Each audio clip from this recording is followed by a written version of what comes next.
tardes, amigos y amigas del crimen. Hoy por fin venimos a hablar sobre Jack el Destripador, que fue uno de los asesinos en serie más infames de la época y cuya identidad todavía no ha sido desvelada.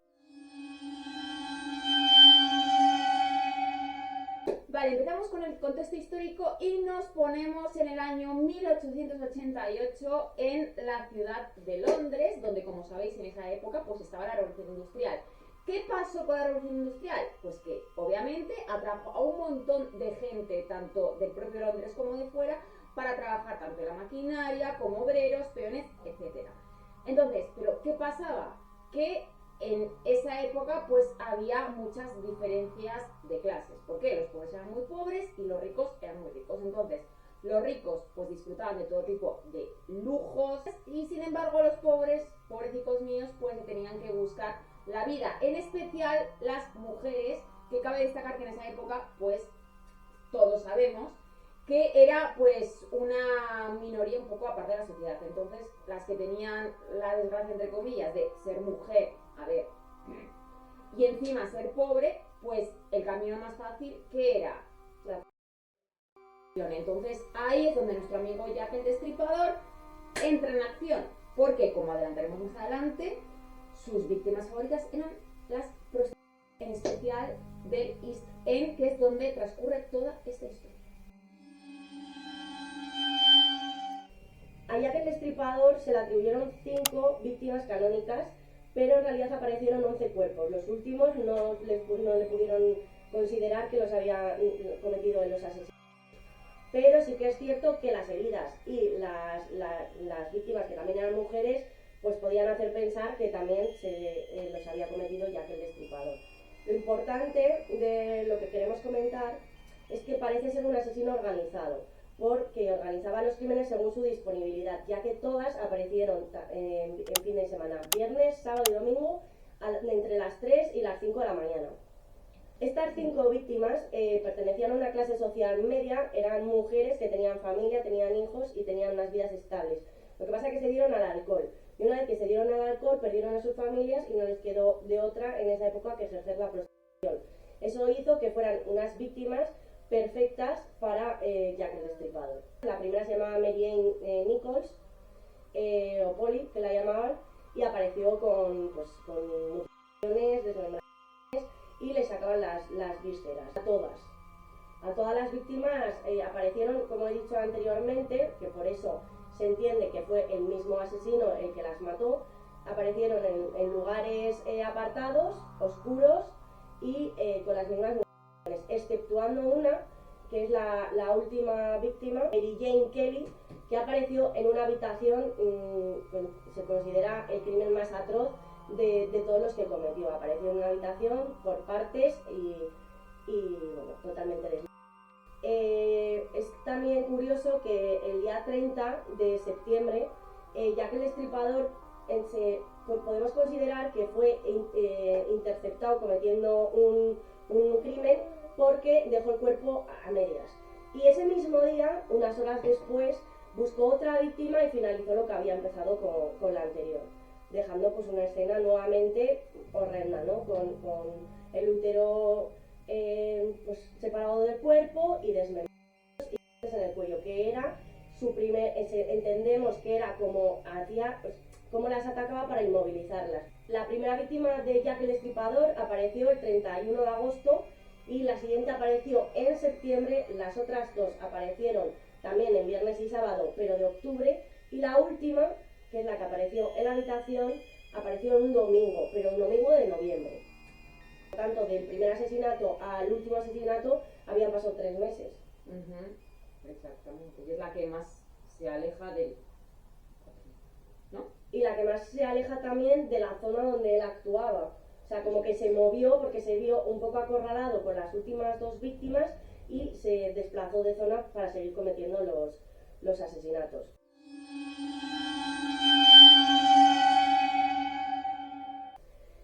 La primera hipótesis es que tenga una rutina laboral y una disponibilidad de fines de semana para poder actuar.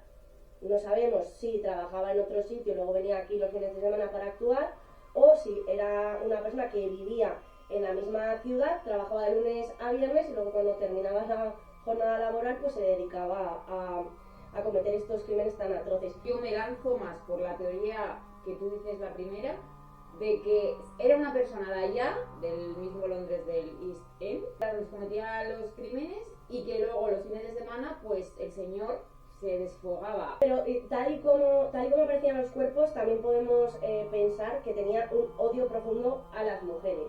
Y que tenía un cierto conocimiento de anatomía. De anatomía. Dices, el médico, dices, incluso se llegó a pensar que era ginecólogo por el acto este de sacar perfectamente los úteros y apartarlos. ¿El por qué separaba los úteros?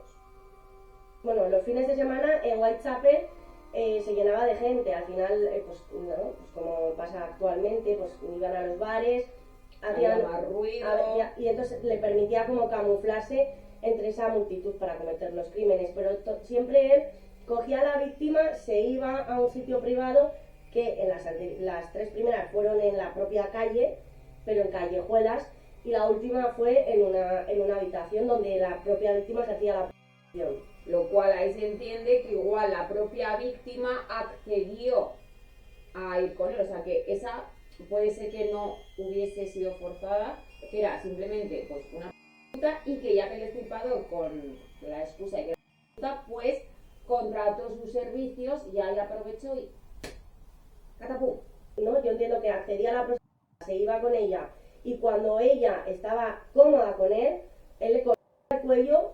No hay evidencias al respecto de cómo las asaltaba o cómo accedía a ellas, más que la última víctima que se encontró en una habitación, que se supone o suponemos que fue que ella misma accedió a ir con él, porque igual el otro pues sí que parece un cliente. Y la tercera víctima, que no le dio tiempo a terminar el crimen, entendemos que porque fue visto por alguien y entonces tuvo que huir, pero no se quitó no se sació con ella y tuvo que buscar otra víctima esa misma noche, y en ese mismo día ocurrieron los dos asesinatos, que si no me equivoco fue el 30 de septiembre. Luego también tenemos la hipótesis de lo que viene siendo el factor psicológico, es decir, que por ejemplo existe la teoría de que este asesino, es decir, Jack el Destripador, que obviamente no se llamaba Jack, ¿vale? Lo hacía los fines de semana porque era su manera de liberar tensiones de toda la tensión acumulada de lunes a viernes en el trabajo. Y esto es así porque se ha evidenciado que muchos asesinos en serie, pues en los fines de semana, efectivamente, pues ahí liberaban todas las tensiones, porque de lunes a viernes, pues los muchachos eran personas normales y trabajaban, entonces estresados. Eso es, entonces estresados, ¿qué hacían? Pues venga, voy a cometer un asesinato y así libero tensiones. Algunos criminólogos también piensan que puede estar relacionado con creencias o con rituales del asesino, y por eso utilizaba los fines de semana como fechas simbólicas para cometer esos crímenes. Entonces, una vez que se cometió el primero, los fines de semana ya las mujeres de Whitechapel ya estaban como en alerta. Entonces se entiende que también quería crear esa sensación. Luego tenemos la disponibilidad para viajar. ¿Esto qué nos sugiere? Que evidentemente pues que este señor probablemente no vivía en Whitechapel, sino en otro lado, y que la libranza de los fines de semana pues le hacía desplazarse a Whitechapel, porque evidentemente tenía tiempo libre. Sí, porque nosotros en criminología también, con el círculo de David Canter, sabiendo, poniendo los puntos donde han aparecido las víctimas, podemos saber más o menos dónde el criminal se aloja o vive, ¿no? Por lo menos en la época que está cometiendo los crímenes. El círculo de David Canter, lo que tú comentabas, hace referencia a que el asesino siempre cometía el crimen cerca o de su residencia habitual, o donde trabaja, o donde trabajaba, o donde se movía. Por comodidad.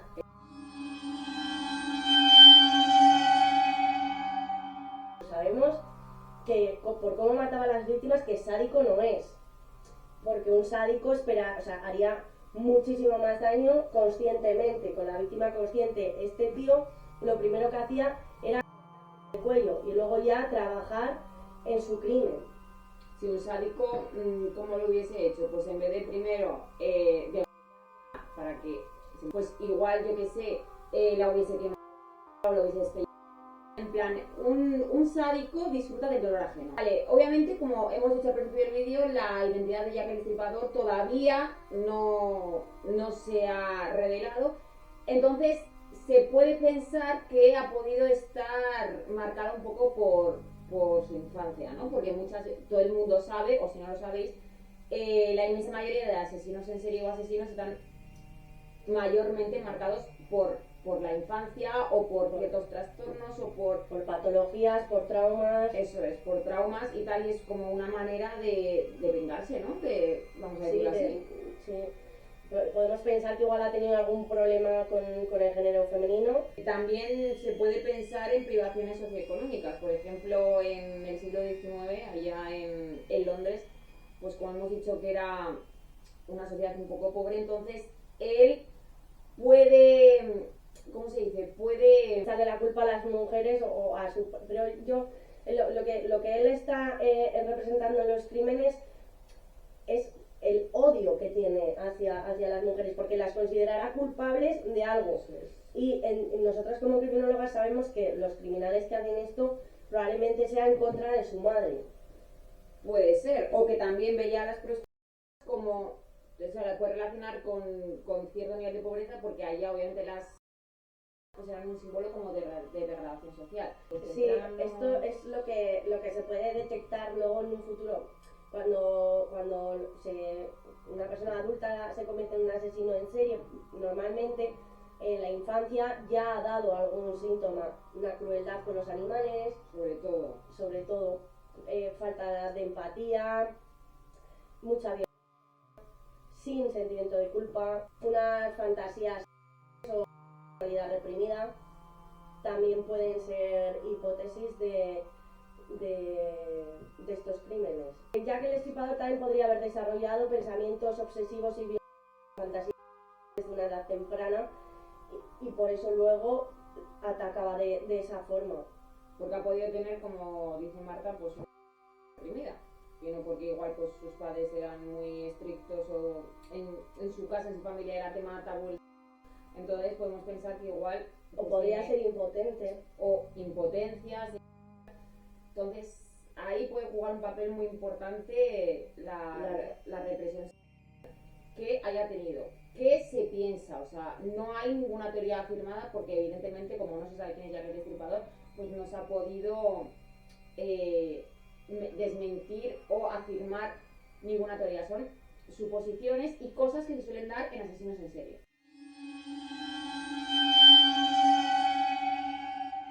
Las mujeres prostitutas pertenecen a un grupo muy vulnerable, ¿no?, de la sociedad y más en aquella época. Y por accesibilidad, porque eran los fines de semana, altas horas de la noche, cuando más bullicio había en esas zonas, de ambiente de jolgorio y de fiesta, y porque ejercían, ¿no? Evidentemente. Porque se encontraban en la calle, evidentemente. Porque ejercían la prostitución en la calle. Sí. También que elija a estas víctimas como una proyección de algún trauma que tenía, como hemos dicho anteriormente, con la figura de la mujer, ¿no? Una madre, una esposa, no sabemos. El poder y el control que ejercía al cometer estos asesinatos le daban a él una sensación de que tenía, pues, que estaba por encima, ¿no?, de este grupo de mujeres vulnerables que él consideraba inferiores o incluso que bueno, pues que se veía todo el desprecio, ¿no?, que tenía hacia este grupo. En los deseos patológicos hay una compulsión psicológica donde las mujeres que se cometen en los crímenes van muchísimo más allá del deseo sexual, o sea, no tiene nada que ver con el sino más con patologías. Y por último también creemos que puede ser un mensaje social. En esta época las mujeres que eran como un mal necesario, pero eran olvidadas por el resto, ¿no?, de las clases sociales. Aparte eran fáciles de olvidar porque, como hemos dicho anteriormente, no tenían familia o se habían alejado de ella por X o por Y. En plan, eran personas que estaban solas en el mundo, por lo tanto, él se aseguró que nadie las echaría de menos. Era un grupo desprotegido y despreciado. Y también es importante comentar, que no sé si lo comentaremos más adelante o tal, que esas personas, días antes de los asesinatos, fueron detenidas en la misma comisaría. Aunque no sabemos con certeza qué motivó sus crímenes, sí que podemos afirmar que traumas de su infancia y patrones psicológicos o patologías psicológicas siempre juegan un papel importante en los asesinos en serie.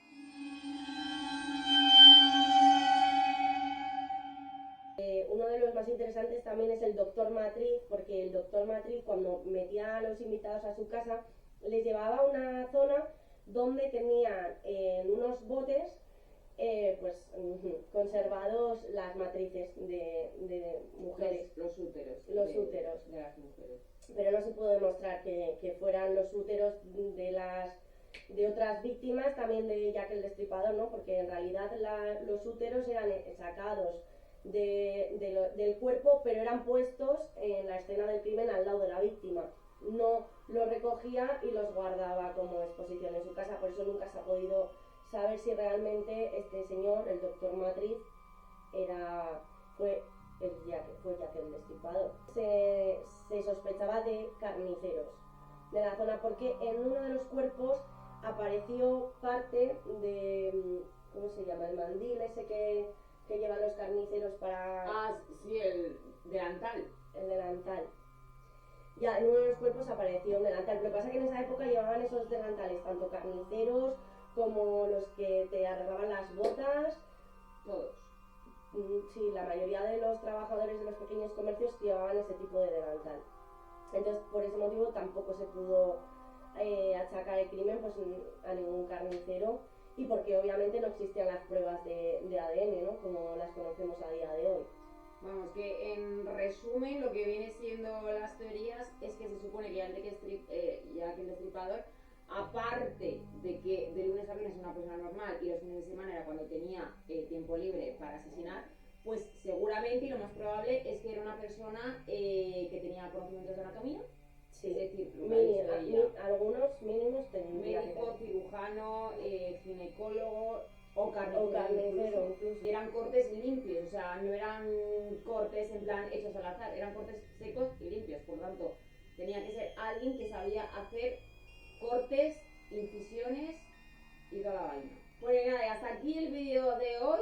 Al final ha salido un poco por aquí y un poco por allá, porque al final es un vídeo con mucho contenido y son todo hipótesis. En realidad no hay nada claro, simplemente hemos ido acotando, ¿no? Según las escenas del crimen, cómo aparecían las víctimas y bueno, con la poca información que se sabe, pues hemos ido formulando este vídeo con hipótesis. Eso es. Entonces, nada, dejadnos por comentarios vuestras posibles hipótesis, o si tenéis una idea de quién pudo ser Jack el Destripador, si sois unos frikis de la criminología como mi amiga y yo, pues estamos abiertas a nuevas...